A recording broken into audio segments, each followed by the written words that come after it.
Hello, my fellow Vikings of Birk. I hope you're all having a wonderful day today. I've just got back from seeing the new How to Train Your Dragon movie. From cast to visuals to music, let me tell you all about it. So, I saw this movie in Valley Park Retail Square, that's this retail area near where I live, near Croydon. And it was in the View cinema. And View has moved over, it's transitioned into having all of the luxury seats. So every seat is luxury. It's just that they come at a different premium. It comes at a premium. I booked online and paid $8.99 for my seat and paid around £14 on food and drink. So that's where they kind of make their money. So I don't mind doing that. It was very enjoyable. Got Pepsi and sweet popcorn. Celiac friendly. So yum yum. Let me tell you a bit about the story. Tell you about what kind of went on while I was there, and see if you guys enjoy it. So the story starts off with Hiccup narrating over the village, kind of like it did in the original animated. Honestly, a lot of the shots are very, very similar. But so Hiccup is the son of Stoic the Vast, the chief of the village, who's really strong, brave, and whatnot. Gerard Butler reprised the role. It's great. But he's kind of an outcast. He's not as strong as the Vikings. He's not as big as the other Vikings. He's using his brain a bit more than I think the Vikings are kind of used to. So he's shunned a little. Well, he's shunned majorly other than by a few, like Gobber. But then, yeah, he kind of redeems himself later on. But what ends up happening, he wants to test out a new invention during a dragon raid. And he manages to knock out of the sky a Night Fury, a never before seen dragon. That's always flying in super fast in the dark of night, and he's using the stars to spot it. It's incredible, honestly. It's a great scene. But a bit weird for the shots, but we'll get into that later. But he takes out the dragon, dragon lands, he ends up meeting it, Toothless. And then eventually him and Toothless build up a relationship. I don't want to give too much away for those who may not have seen it, though the animated movie released in 2010. So you've had time. The story is the same. But it's honestly great. Actually, that scene itself where Toothless and Hiccup meet, shot for shot, it's great. But yeah, so they build up a friendship, go back into town. It leads to a whole series of events. It's worth watching. I'm not going to say any more on that, so I don't spoil it for anyone. But it is genuinely worth watching on that front. It's a retelling of the same story, kind of basically like for like. There's no originality, but why reinvent the wheel? That's my take on that. Why reinvent the wheel when it's running fine? I think it's met with critics a little bit lackluster in the sense of it's the same, but sometimes the same isn't bad. Let me tell you a bit more. Okay, so let's talk characters. Gerard Butler reprised the role of Stoic. I was so happy with that. It made my day to see that. So I've tried to avoid all info on this. But when I saw Gerard Butler, I was like, yes, the original voice of Stoic. Admittedly, I already knew that, but it's great to see. Honestly, I love that he's reprised the role. He really gave life to Stoic just for his voice. So the fact he's back, I'm hoping for Dancing and the Dream in the next movie, which is confirmed. Let me tell you more about that at the end. But the rest of the cast were great as well, with Nick Frost as Gobber, with Mason Thames and Nico Parker as Hiccup and Astrid, respectively. They did amazingly. And I had to look at my script for the names. Forgive me. They're newer actors to me, but they both did amazingly, honestly. It felt good. It felt very flowy. It felt natural. And they did really well. The entire cast did for the entire group. Snot Lout, the whole gang. I like that Fish Legs was still like the OG, like actually supporting him somewhat, while the rest were kind of dogging on him. So it's pretty good. It's a nice story. The cast were really good with it. I was very happy on that front. So moving on, let's talk about the music. So the music, as phenomenal as the original animated movies. Why? Because it was done by John Powell, who scored the original trilogy animated. So you knew going into it the music was going to be amazing. And in the flying scenes, I felt so immersed and just with it, and the music, the score just backing it. Phenomenal. Honestly, that's why I'd say if you get a chance while it's still in cinemas, go and see it. Go see it. Go see Lilo and Stitch. Haven't seen it yet, but I feel like they're the movies that are best to see in person unless you have a very good sound system. But I just thought it was incredible. Honestly, it sounded great. Music really kind of hooked you in. The animation hooked you in. We'll talk about that separately. But it was just amazing. Honestly, it was phenomenal to just hear. I don't know how to put it, but the scoring, the soundtrack to it, phenomenal. Phenomenal music. Really made every scene better. Sometimes music can pull you out. It kind of just kept you involved. Honestly, it kept you hooked in the scene from the acting, the visuals, and then the sound, most importantly, because you're hearing it throughout, right? It was amazing. Honestly, the music was great. Now, we're going to move on to what the kind of experience was from that musical troupe, let me tell you. Now, I know I mentioned it before, but I went to see a 9:30 viewing in the morning, just before I've made this video. And I woke up about 8 a.m. Because of Dingbat the cat, who sat just off screen. And she woke me up, and I was like, what am I going to do today? What productive thing can I do? And I looked at my phone, and I just saw a little thing from View being like, come see the new movies. I went, I'm just going to go to View. Had a shower, got ready, got straight out the door, walked out into this abysmal heat, which is making me sweat far too much.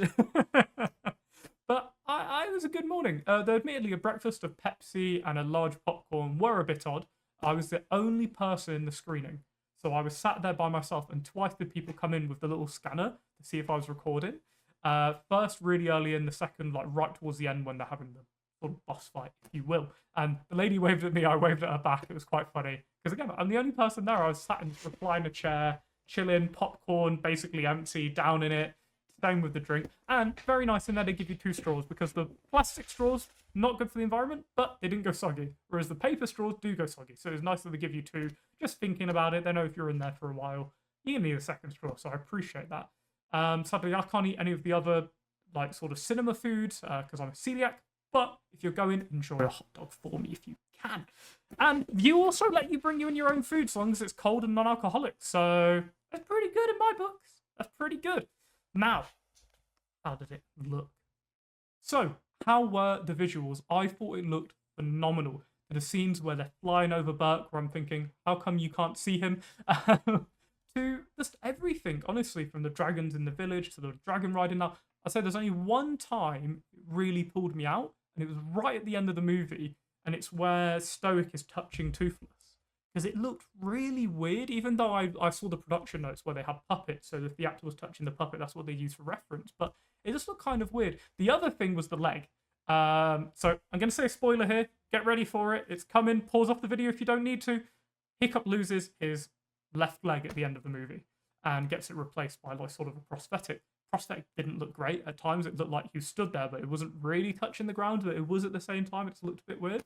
But that was my only sort of criticism of the movie. For other than that, I thought it looked great, you know. And obviously, who's watching the foot? It was like a shot of the entire village, and I was locked in on the foot. But it really did look great. It looked magical. Now, for me personally, I wouldn't go to see it in 3D. The last movie I got to see in 3D was Avatar: The Way of Water. The issue with 3D is, though it looks good, it makes things dull. And the issue is, it's a very vibrant movie. Colours of the dragons, the sky, the water, the village itself, the grass, all adds to this colorscape, which I feel like if you're in 3D, pulls it away. Now, from the scenes I saw, you can tell that there's scenes that are going to be in 3D. You can kind of see where it's meant to be, things being flowing, stuff like that. And though I think it would be a good experience, I'd recommend watching it in sort of normal. If you can see it in IMAX, go and do that. I bet it'd look amazing, as I know it was shot for IMAX intentionally. And I saw it in the cheaper version. But again, it only cost me $8.99, so can't blame that. Look online if you're getting tickets.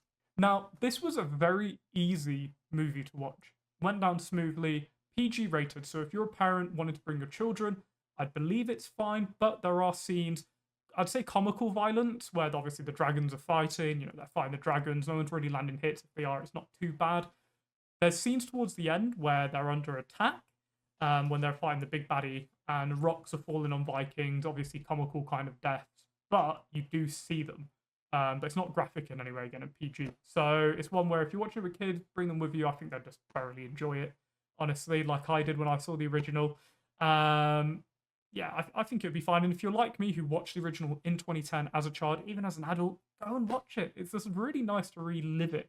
Honestly, it will never hit you maybe as hard as the first, but it still immersed me well enough to thoroughly enjoy the movie. Honestly, I loved every second of it. And yeah, was definitely holding in a pee towards the end. I was like, I don't want to miss any of it. But yeah, it was really enjoyable. Really enjoyable. 2 hours, so it's good medium sort of length. So long as you don't drink it all at once like I did and sit there like, I don't want to miss the scene. But it was an amazing experience. While it's in cinemas, go watch it. And now a drum roll. The second movie is already announced. Set your calendars for June 11th, 2027 for the second movie, and what will hopefully be a trilogy so long as it's really well received. Now, I really enjoyed the second movie in the animated series. It's actually my favorite from the trilogy. I'm going to be honest with you, the second's my favorite. And I think it's really well that it's already been confirmed. Now, it didn't have the box office that they were hoping, I don't believe. From the looks of it, it's not been that well received in the cinemas. But I'm hoping they earn it back to the point where the second movie does great.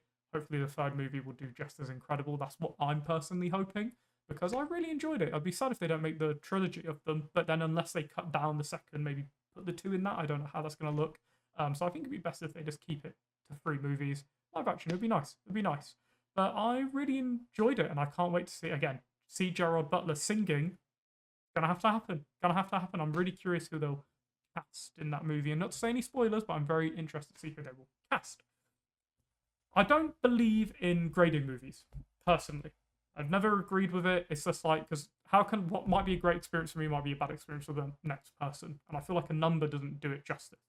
I will say for me, I really enjoyed the movie. They didn't reinvent the wheel, but it was very enjoyable still.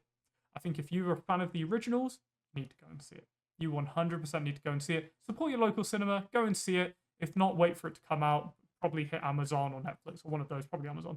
But I'm hoping it will be out at some point and to rewatch it, you know? I mean, I think it's a movie that's something like my niece, my nephew, they would really enjoy, you know? And it's nice that as an adult, I also got to enjoy it. It wasn't a movie which was like, oh my God, what is this? Why do I have to watch this?